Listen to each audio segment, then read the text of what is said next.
ever wondered how being single for a long time can change you?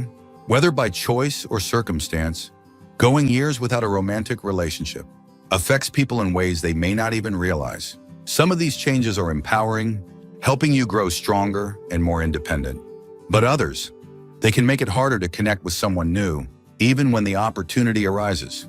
In this video, we're going to explore 5 key ways that long-term singlehood reshapes you mentally, emotionally, and socially. From how you handle independence to how you approach relationships, these shifts happen gradually, often without you noticing. But once you understand them, you can decide what's working in your favor and what might be holding you back. And be sure to stay until the very end, because some of these changes might surprise you. More importantly, we'll discuss what you can do to embrace the positive aspects while overcoming the ones that might be limiting your ability to form deep connections. Whether you're content with being single or considering opening up to love again, this video is for you. Now let's get started. Number 1, become more independent. The longer you've been without a relationship, the more self-sufficient you become. You get used to making decisions on your own, structuring your life exactly the way you want, and handling challenges without leaning on a partner for emotional or practical support. And in many ways, this is a good thing. Independence gives you strength, confidence, and the ability to stand on your own 2 feet, without relying on someone else to complete you. But there's another side to it, one that can make relationships harder when they do come along. Think about it. When you're used to living life entirely on your own terms, bringing someone else into the picture can feel like an adjustment, even an inconvenience. You have your own routines, your own habits, your own way of doing things. There's nobody to check in with, nobody to consult when making plans, nobody to compromise with when deciding how to spend your day. And over time, that can create a mindset where relationships feel more like an obligation than a partnership. This isn't to say independence is a bad thing. In fact, it's one of the most attractive qualities a person can have. But there's a difference between being independent and being so set in your ways that you can't make space for another person. Relationships require a certain level of flexibility, a willingness to adjust, to accommodate, to compromise. If you've been single for years, you might not even realize how much you've gotten. Here's to not having to do that. Imagine 2 people in their 60s who've both been single for a long time. One still remains open to companionship, willing to adjust aspects of their life to welcome someone in. The other has become so accustomed to their routines that the idea of sharing space, time, or decisions with someone else feels frustrating. Which one do you think would find it easier to build a connection? If the right person came along, the good news, if you recognize this in yourself, it's not something that has to hold you back. Being independent doesn't mean being closed off. It means you have the ability to choose what's right for you. But if part of you still wants companionship, it's important to remember that relationships thrive on give and take. Maintaining your independence while still allowing space for someone else is the key to finding balance. And when you find that balance, you don't lose yourself in a relationship. You simply grow alongside it. Number 2, struggle more with emotional vulnerability. The longer you go without a romantic relationship, the harder it can become to open up emotionally. When you're single for years, you get used to handling things on your own.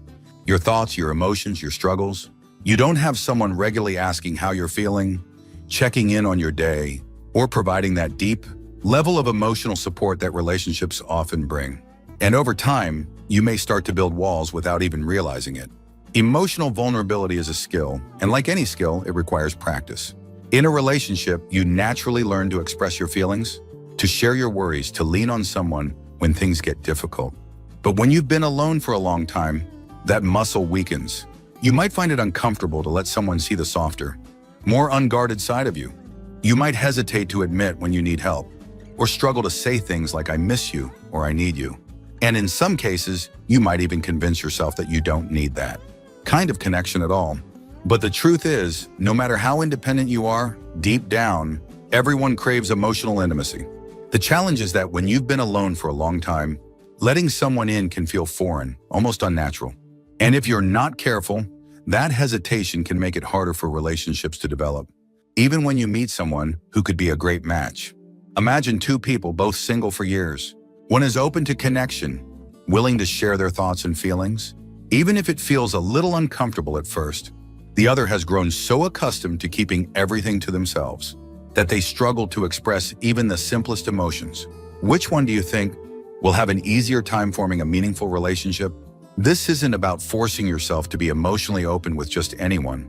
It's about recognizing that if you want deeper connections, you have to be willing to take emotional risks. Being vulnerable isn't a weakness. It's what allows people to truly know you, to understand you, to connect with you on a level that goes beyond casual conversation. And the more you practice, the easier it becomes. If you're still watching this video and finding these insights valuable, please comment number 2 below to let me know you're here. And if you haven't subscribed yet, I recommend you subscribe and turn on the bell so you don't miss any videos. Your support helps us continue creating good content to inform and inspire you. Now let's move forward. Number 3, develop stronger personal routines and habits. When you've been single for a long time, you naturally build a life that revolves entirely around your own preferences, routines, and habits. And while there's a certain freedom in that, it can also make it harder to integrate someone else into your world. The longer you've lived without having to adjust for a partner, the more set in your ways you become, and that can create challenges when a relationship opportunity arises. Think about it. When you're in a relationship, there's a natural give and take. You compromise on plans, adjust routines to fit another person's needs, and learn to create a shared lifestyle. But when you've been alone for years, you don't have to think about anyone else's schedule. You eat what you want, sleep when you want, watch what you want on TV, and structure your day exactly how you like it. Over time, this can make you less flexible, even if you don't realize it. This is especially noticeable when it comes to daily habits. You get used to certain ways of doing things, how you organize your home, what time you wake up, how you spend your evenings. And the idea of someone coming in and changing any of that, it can feel disruptive. Some people even begin to view relationships as more of a sacrifice than a gain, simply because they don't want to alter the life they built for themselves. Now, this doesn't mean you should abandon your routines or change who you are. In fact, having a strong sense of self is one of the best things about being single for a long time. But relationships require a certain level of adaptability. If you're unwilling to adjust even slightly, it can create distance before a connection has the chance to grow. Imagine 2 people, both single for years. One has built strong personal routines, but remains open to adjusting if the right person comes along. The other is so set in their ways that even small compromises feel like a burden.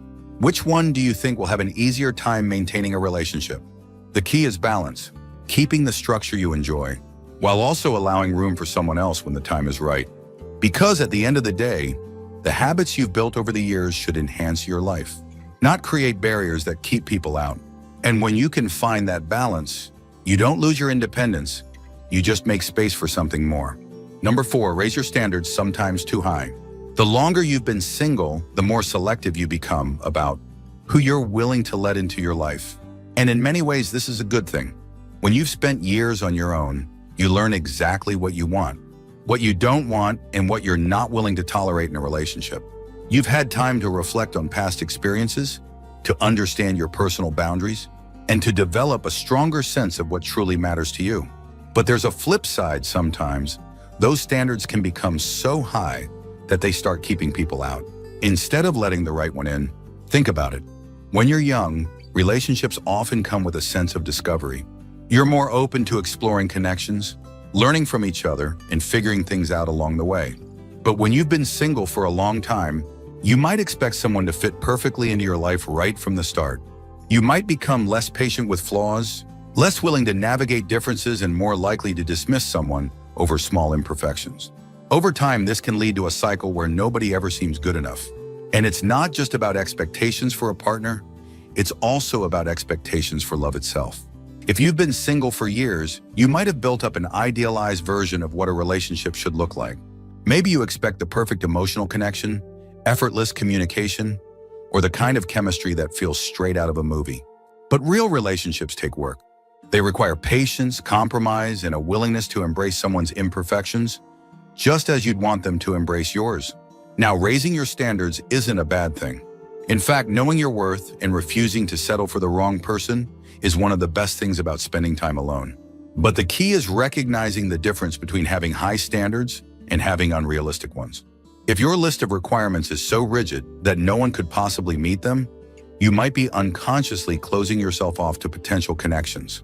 Imagine 2 people, both single for years. One has clear standards but understands that relationships involve growth and compromise. The other is constantly searching for someone who checks every box, never giving anyone a real chance. Which one do you think is more likely to find a meaningful connection? The truth is, relationships aren't about finding someone perfect.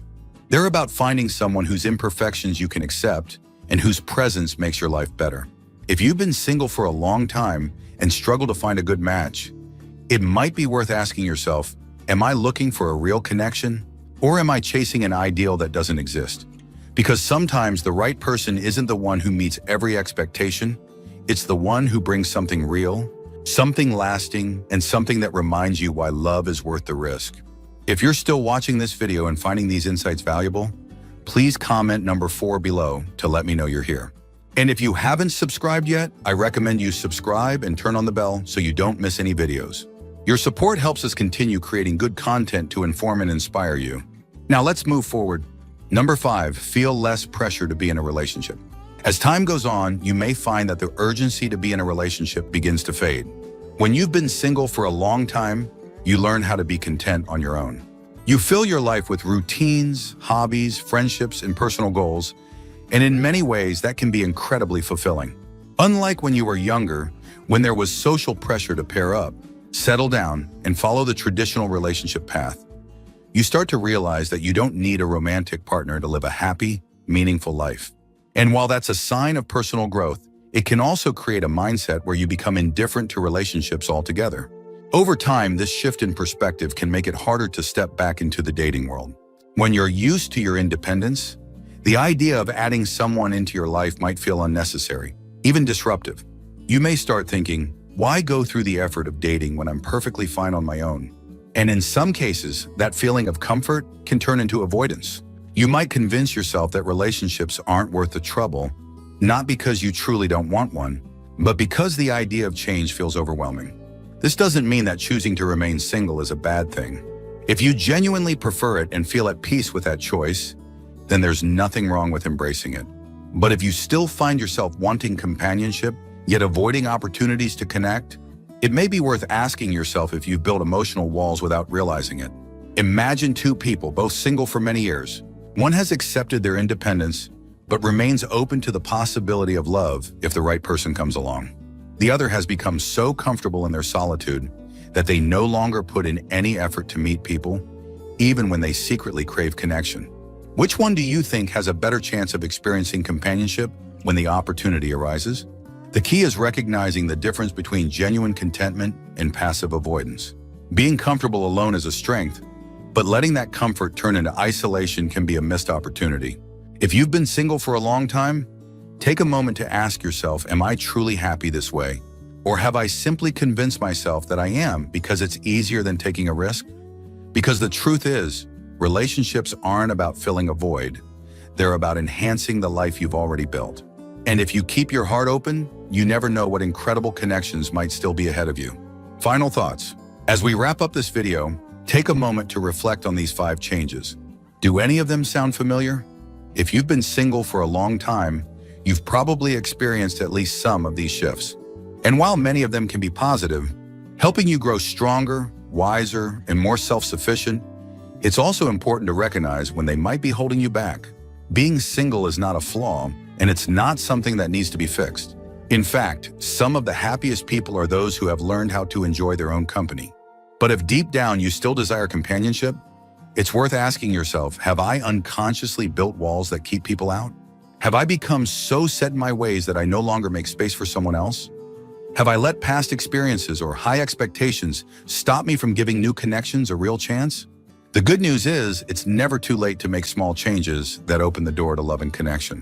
Whether it's staying flexible, practicing emotional vulnerability, or simply being willing to step outside your comfort zone, every effort you make brings you closer to the kind of relationship you want, if you want one at all. And the best part? None of these changes require you to lose yourself. The right relationship will never take away your independence. It will simply add to the life you've already built. So if you've been single for years and wondering why love hasn't found you yet, remember this. It's not about whether or not you're still relationship material.